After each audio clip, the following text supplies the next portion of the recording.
¿Cuál fue el evento más traumático que viviste en la escuela? Yo acabé en el hospital por una maestra incompetente. Todo comenzó en la clase de ciencias. Estábamos en silencio mientras la maestra suplente corregía unos papeles. Y yo, distraída, saqué lo que pensé que era mi barra de granola. Le di un mordisco y, en cuanto sentí el sabor a cacahuate, supe que algo andaba mal. Mi estómago se encogió y un calor extraño me subió por la garganta. Desde niña vivo con una alergia grave al cacahuate. No es una alergia cualquiera. En cuestión de minutos mi garganta puede cerrarse por completo y dejarme sin aire. Para esos casos existe una inyección especial que siempre llevo conmigo. Al aplicarla en la pierna, libera el medicamento necesario para frenar la reacción y dar tiempo de llegar al hospital. Esa inyección es, literalmente, lo que me mantiene con vida en una emergencia. Pero ese día no la tenía conmigo. Confiada en que la escuela contaba con botiquines de emergencia en cada salón, la había dejado en casa. Necesito el botiquín, dije con la voz ya quebrada. Comí cacahuate por error. Soy alérgica. La profesora suplente levantó la vista. Estaba comiendo de su propia bolsa de cacahuates como si no pasara nada. Me observó con fastidio y dijo: no seas dramática. Esas cosas están en la cabeza. Katie, mi amiga, me miró asustada. Yo apenas podía tragar. Señalé la caja metálica en la pared. Por favor, el botiquín. La suplente se levantó, caminó hacia la caja, y todos pensamos que iba a abrirla. Pero en vez de hacerlo, se recargó en la puerta metálica con los brazos cruzados. ¿Saben lo que hicieron mis padres cuando yo decía que era alérgica a los gatos? Preguntó con una sonrisa fría. Me encerraron con 3 toda la noche. Y al día siguiente ya no tenía nada. Así se curan estas cosas, enfrentándolas, no alimentando los caprichos. Katie dio un paso al frente. Ella no está fingiendo. Se le está cerrando la garganta. La suplente ignoró el reclamo, fue hasta la puerta del aula, giró el cerrojo y guardó la llave en su bolsillo. El sonido metálico nos heló a todos. Nadie sale, dijo con voz firme. No hasta que quede claro que esto no es más que un invento. Yo apenas podía respirar. La lengua se me inflamaba, los labios se me entumecían y sentía las manos adormecidas. Katie intentó acercarse al botiquín, pero la suplente la bloqueó. Para colmo, tomó un puñado de cacahuates, caminó hasta mi mesa y los trituró con la palma de la mano sobre mis cuadernos. Exposición. Esto es lo que en verdad ayuda. El salón se convirtió en un caos. Sara lloraba, Jack golpeaba la puerta. Otros compañeros revolvían sus mochilas buscando algo útil. Fue entonces cuando escuchamos a Tommy, desde el fondo, gritar que no veía nada. Se frotaba los ojos sin parar, desesperado, diciendo que todo era una mancha borrosa. También estaba reaccionando porque él también era alérgico a los cacahuates. El ambiente se volvió insoportable. Los gritos, los golpes en la puerta, el sonido de las sillas arrastrándose, algunos intentando romper la ventana con mochilas. La suplente, en cambio, parecía disfrutar la atención. Movía la cabeza en señal de desaprobación y repetía que todo era histeria colectiva. Yo me aferraba a la mesa, sintiendo que el aire se escapaba de mi cuerpo como si alguien apretara un cinturón invisible en mi cuello. Con las últimas fuerzas, miré el extintor rojo en la pared. Me dejé caer y empecé a arrastrarme hacia él. El piso estaba helado contra mis brazos. Cada movimiento era un esfuerzo. Lo levanté como pude y lo golpeé contra el vidrio de la puerta. El estruendo sacudió todo. Metí la mano por el hueco, giré el cerrojo y la puerta se abrió con un golpe seco. Me desplomé en el pasillo. Recuerdo voces lejanas, pasos rápidos, alguien que gritaba mi nombre. Los paramédicos llegaron y me atendieron allí mismo, y después le llevaron al hospital de emergencia. Según me contaron después, había estado al borde de perder el conocimiento por completo. Fue cuestión de segundos, pero suficientes para dejarme marcada para siempre. La suplente fue retirada del lugar esposada y, en cuestión de días, despedida. El distrito educativo anunció que estaba vetada de cualquier escuela. Pero pronto comprendimos que eso no era suficiente.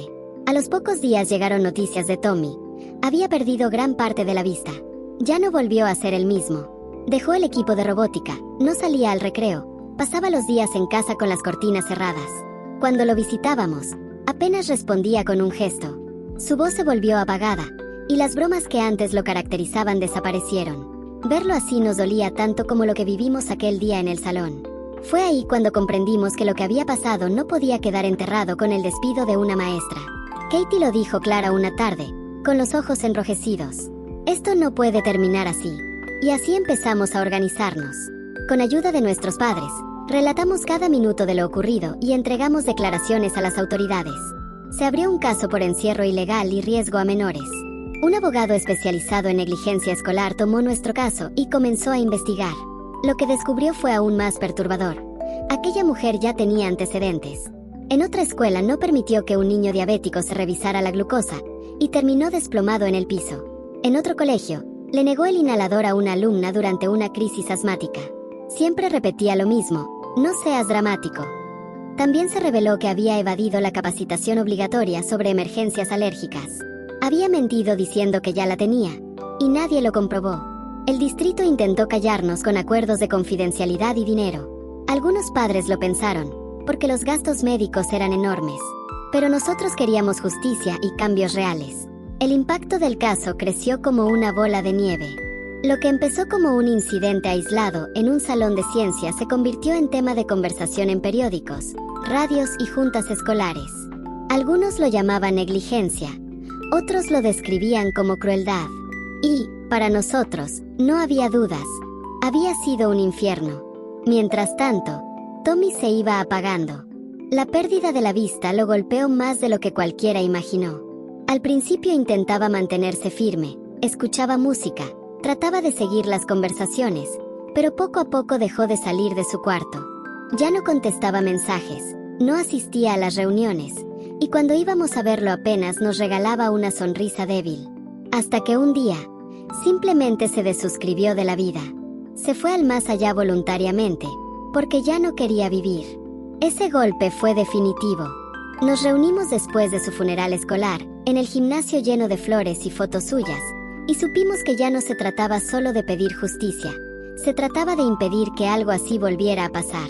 Su ausencia nos ardía en el pecho, y esa rabia se transformó en motor. El juicio contra la suplente avanzó con rapidez gracias a la presión mediática. Los testimonios eran claros: nos había encerrado, se había burlado de nuestras súplicas, había triturado cacahuates sobre mi mesa como si jugara a ser verdugo. El juez no dudó, la declaró culpable de encierro ilegal y negligencia criminal. La condenaron a prisión, y no por unos meses. Estará años ahí, sin la posibilidad de volver a pisar un aula. Verla llevada esposada, con la cabeza gacha, fue el primer alivio real en medio de tanto dolor. Pero nuestra lucha no terminó en los tribunales. Desde el sótano de la casa de Katie empezamos a construir algo más grande. Allí, entre carpetas, botellas de agua y hojas pegadas con cinta en las paredes, nació la ley Tommy. Era nuestra forma de convertir la rabia en protección para otros. Las propuestas eran simples pero contundentes: botiquines visibles y sin candados en cada salón, entrenamientos obligatorios para los maestros cada trimestre, prohibición absoluta de cerrar aulas con llave, y teléfonos permitidos en emergencias. Cada punto estaba respaldado por nuestra experiencia. La primera vez que lo presentamos ante la junta escolar, las manos me temblaban tanto que apenas podía sostener el papel. Pero cuando recordé los ojos de Tommy, la fuerza me salió sola. Expliqué lo que vivimos, y cuando terminé, el silencio en la sala era tan denso que incluso los directivos evitaban mirarnos a los ojos. Poco a poco, la presión funcionó. En cuestión de meses, más de 200 escuelas ya habían adoptado nuestras medidas. Algunos decían que era un triunfo estudiantil sin precedentes. Para nosotros, era simplemente cumplir la promesa de que lo de Tommy no sería en vano. El proceso dejó marcas en todos. Yo sigo revisando 2 veces cada etiqueta de comida, cargo con varias inyecciones en la mochila y todavía me paralizo si alguien abre una bolsa de cacahuates cerca. Katie canalizó su dolor en organización. Llevaba un cuaderno donde anotaba cada junta, cada distrito que aceptaba la ley, cada pequeño avance. Sara, más reservada, se volvió la voz más firme en las entrevistas con la prensa. Jack diseñó un logotipo con las iniciales de Tommy dentro de una cruz médica, y verlo en carteles y pancartas nos recordaba por qué hacíamos todo esto. Con el tiempo, nuestra causa llegó más lejos de lo que imaginamos. Legisladores estatales comenzaron a discutir proyectos inspirados en nuestra propuesta. Médicos y asociaciones de padres se unieron. E incluso otras familias, que habían sufrido emergencias similares, encontraron en nosotros un espacio donde alzar la voz. Pero lo más importante fue lo personal. Cada vez que alguien nos decía la ley Tommy salvó a mi hijo, sentíamos que, de algún modo, él seguía presente. Su ausencia se había transformado en bandera, y su nombre en ley. Hoy, cuando cierro los ojos, Todavía escucho aquel cerrojo cerrándose y los gritos desesperados en el salón. Pero también veo algo más. Un grupo de adolescentes que se negó a guardar silencio, familias que eligieron la verdad antes que el dinero, y una comunidad que decidió transformar el dolor en justicia. No podemos borrar lo que pasó, pero sí podemos asegurarnos de que nunca vuelva a repetirse.